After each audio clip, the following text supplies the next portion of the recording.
politik kan ya silent is golden kan, kadang-kadang gitu. Jadi harus.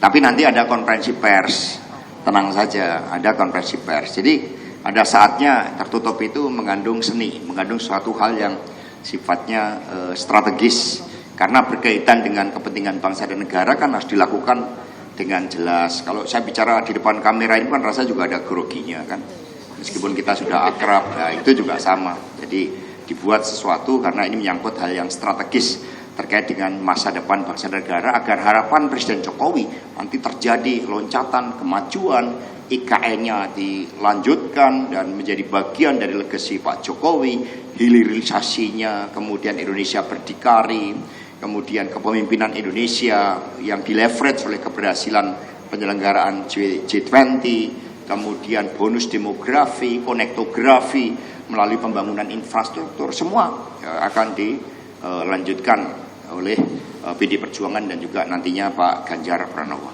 Jadi demikian rekan-rekan semuanya, terima kasih. Om Santi Santi Santi, Om Merdeka. Merdeka.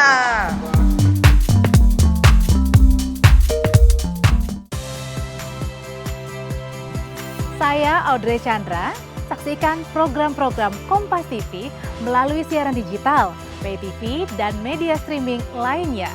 Kompas TV, independen, terpercaya.